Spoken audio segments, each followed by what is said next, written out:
రెండవ సమూయేలు గ్రంథము 9వ అధ్యాయము.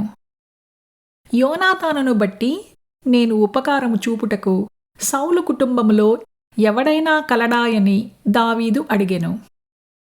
సౌలు కుటుంబమునకు సేవకుడగు సీబా యను ఒకడుండగా వారు అతనిని దావీదు నొద్దకు పిలువనంపిరి.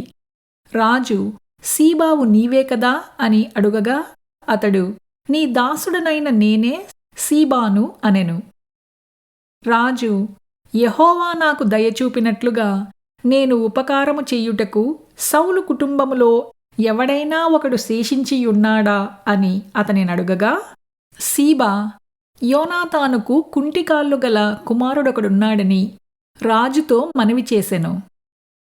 అతడెక్కడ ఉన్నాడని రాజు అడుగగా, సీబా, చిత్తగించుము, అతడు లోదెబారులో అమ్మీయేలు కుమారుడగు మాకీరు ఇంట ఉన్నాడని రాజుతో అనెను.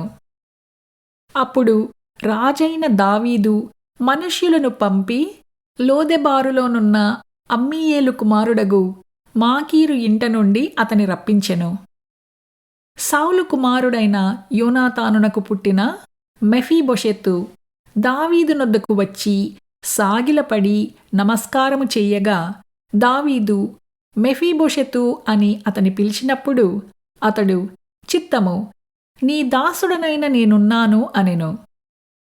అందుకు దావీదు, నీవు భయపడవద్దు, నీ తండ్రి అయిన యోనాతాను నిమిత్తము నిజముగా నేను నీకు ఉపకారము చేసి నీ పితరుడైన సౌలు భూమి అంతయు నీకు మరలా ఇప్పింతును.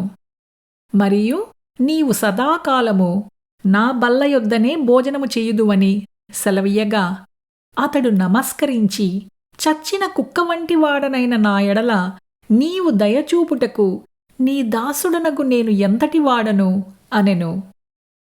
అప్పుడు రాజు సౌలు సేవకుడైన సీబాను పిలువనంపి సౌలునకును అతని కుటుంబమునకును కలిగిన సొత్తంతటినీ నీ యజమానుని కుమారునికి నేనిప్పించియున్నాను.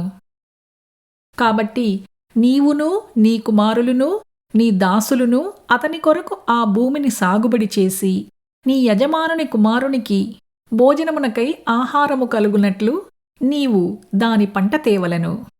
నీ యజమాని కుమారుడైన మెఫీబోషెతు ఎల్లప్పుడూ నా బల్ల యొద్దనే భోజనము చేయునని సెలవిచ్చెను. ఈ సీబాకు 15 మంది కుమారులును 20 మంది దాసులును ఉండిరి. నా ఏలినవాడగు రాజు తన దాసునికిచ్చిన ఆజ్ఞ అంతటి చొప్పున నీ దాసుడనైన నేను చేసెదనని సీబా రాజుతో చెప్పెను. కాగా మెఫీబోషెతు రాజకుమారులలో ఒకడైనట్టుగా రాజు బల్ల యొద్దనే భోజనము చేయుచుండెను. మెఫీబోషెతునకు ఒక చిన్న కుమారుడుండెను. వాని పేరు మీకా.